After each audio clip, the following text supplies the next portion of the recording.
May mga gusto lang po akong i-clarify doon sa mga interviews at mga sagot ng nanay ko po sa mga interviews niya po. Unang-una po yung 70K na incentives po na sinasabi niya from World Championships 2021 po. Unang-una po 2022 po yun. At hindi lang po 70K yung na-receive ko po doon. Alam ko 6 digits po yun. Dahil dalawa po yung nakuha kong medalya.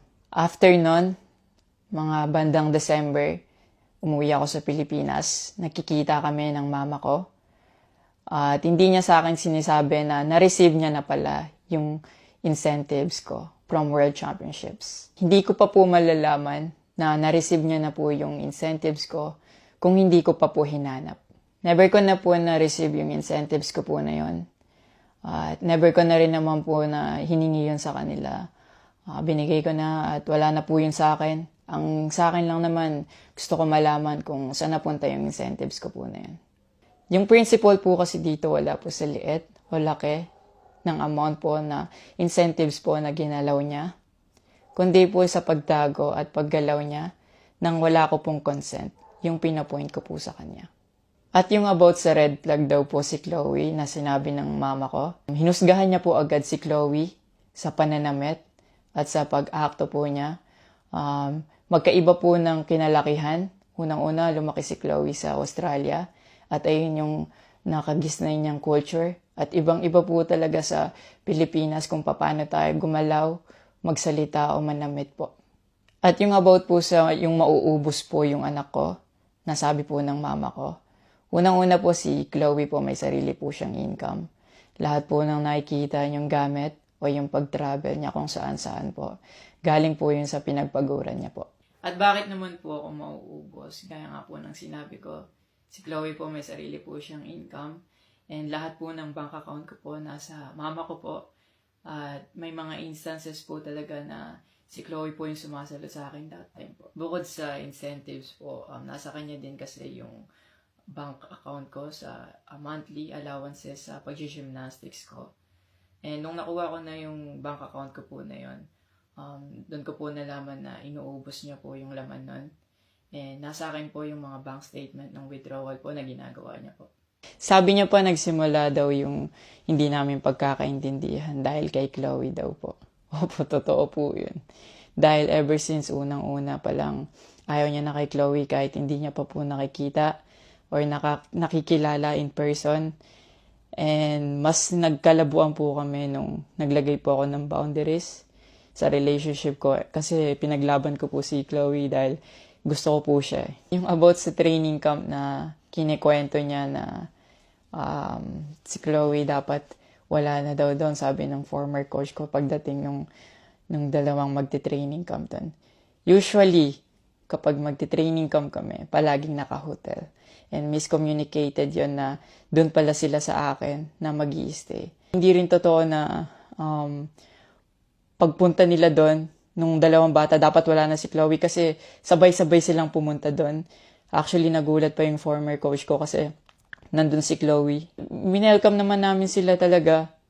Nag-prepare kami para sa kanila. So, hindi ko alam kung bakit ganun yung mga sinasabi niya. At yung sinasabi niya po na yung dalawang bata po dahil si Chloe yan doon, yung nakabalandra daw yung puwet po.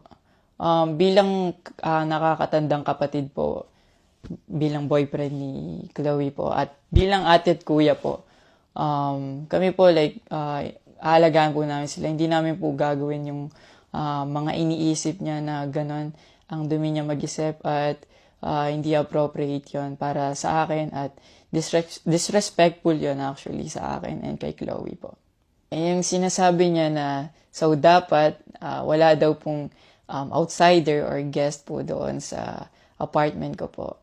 Di din po yung totoo kasi wala naman pong naka-indicate or nakalagay sa contract na bawal yung guest or outsider sa loob po ng apartment po. And actually, invited po si Chloe ng former coach ko from Japan nung SEA Games pa lang po sa Vietnam. So, sinabihan kami na invite mo na lang si Chloe sa Japan and doon kayo mag-hangout. Sabi niya pa na feeling niya daw, nilalayo ako ni Chloe sa kanila. Unang-una po yun, months before nun, kasi uuwi ako parang 3 days yun. Sinabihan ko na sila na mag-i-spend time ako kay Chloe. Nagpunta kami sa Baguio. Sinama ko si Chloe, nag-spend time kami. Nakikipaghalubilo naman po kami, hindi naman ako nilalayo ni Chloe. Actually, pumunta pa kami sa Pangasinan. Like, po kami doon, parang meet and greet. Yeah. Tapos after nun, nagpunta tayo ng Baguio. And then, ikaw pa nga nag-aya na yung sa bike. Yeah, Because we didn't tayo. know what to do Yeah.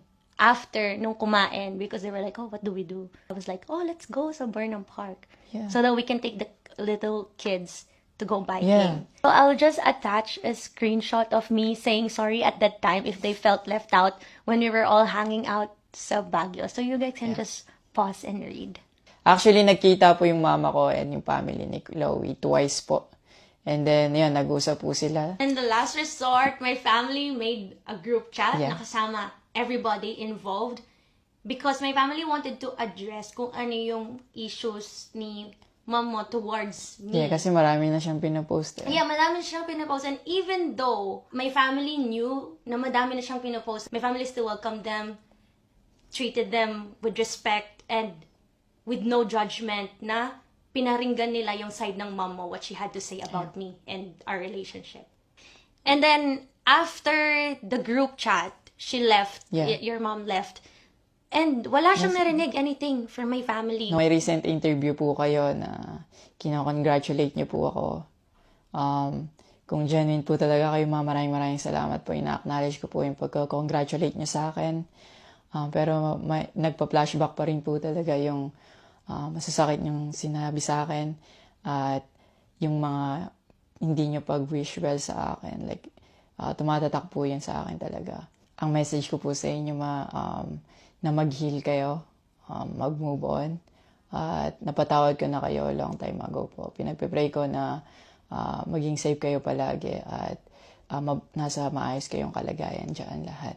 Tigilan na po natin to at i-celebrate na lang po natin yung mga ginawa po ng paghihirap, pagsasakripisyo ng bawat atletang Pilipino dito sa Olympics.